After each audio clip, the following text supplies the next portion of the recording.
This is Ray. I just want to share this little story with you. It was probably the coolest experience I've ever had at work. I had this older gentleman come in who was looking for a part for his truck, and somehow in the conversation it turned into, the type of firearms we owned. Then he told me that he was in the Army in 1953. I had two grandparents who were in the Army in the Korean War era, so I just thought that was really cool. So I asked him if he was ever issued the M1 Garand, and his face just lit up, and it seemed like all the memories of the weapon were coming back to him. He said that it was such an accurate rifle, just functioned awesome. It never failed him. Then I pulled out my phone and I showed him my M1, and it just seemed like his wheels were turning in his head, like, where can I get one? Where did you get one? I didn't know they even sold these. So I pointed him in the direction of the CMP, the Civilian Marksmanship Program. Gave him the email address, or the website, told him that you can actually go to the store and you can hand pick one out. So I told him, where the stores were. I said there was one in Camp Perry, Ohio, and one in Anniston, Alabama. And that really sparked his interest because he said he was from Alabama, and he knew exactly where Anniston was. He said that he still has, family down there. So I said, they might even be able to pick you out one for you. But yeah, it just kind of made my day, because to be able to talk to someone who was actually issued one of these, it was cool. It was almost like, going back in time and, talking with this man. It was just really cool, because he was telling me all the little ins and outs of this rifle, and again, he just had such high praise. Well, this one is my Springfield Armory, October of 1941 M1 Garand.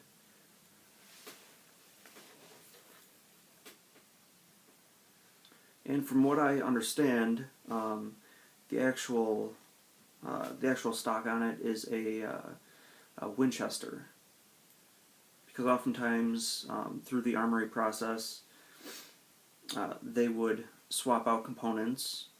Like, I'll show you here.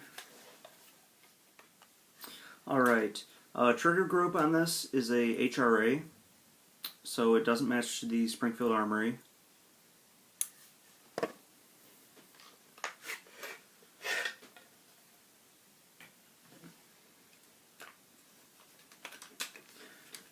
And if you can see here, looks like it's dated June of '66, and I believe the LEAD, correct me if I'm wrong, anybody, but I believe it's Letterkenny Armory Depot is where this was rearmored.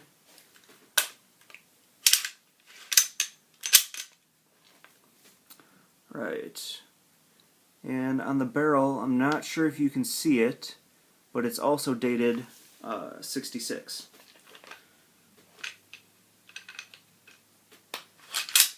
So the guys on the forums, on the CMP, kind of pointed me in the direction of saying that after this was rearmored, they think that it was just placed back into the crate and off to storage. And when the CMP sends you a rifle, they'll also they have a tag that says what the muzzle erosion is and the throat erosion, and it was excellent. So I really don't think this was fired that much. I haven't gotten it out to fire yet.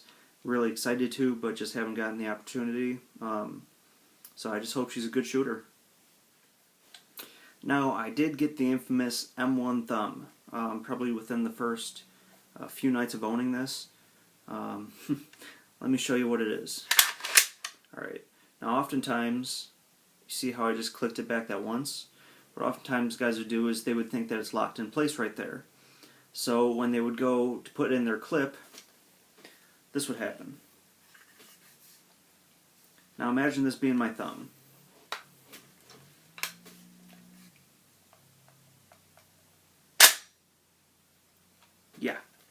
Does not feel too pleasant. Except for what I did is, I'm going to do it again for you guys, but I was FaceTiming with my dad, and I was going to show him the ping when, you know, the clip ejects out of here.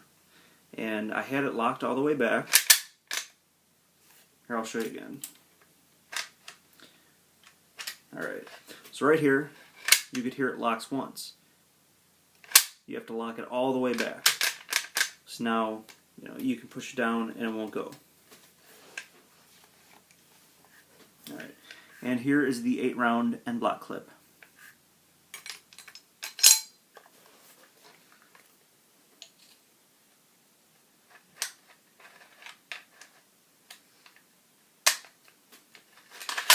Alright, so first I'll show you guys the ping, alright? Yeah, love that noise. But now what I was doing is, since the clip was in here, and the bolt was, I think it was locked back just to the first position, but it was the first couple nights I got it, so I thought it was good. But it was locked, what I thought was locked back with the clip in there. And I was just talking to him, and I had my thumb, I don't know what the heck I was doing, but somehow I hit that little tripper, I hit that guide, and it just slammed onto my thumb. And he just started laughing at me. And then finally he said, "Are you okay?" But yeah, I really, it hurt like hell. So just word to the wise, avoid M1 thumb at all cost. I'll probably go over this rifle in a different video, but I just thought it was appropriate having that gentleman come in. I just wanted to show you guys.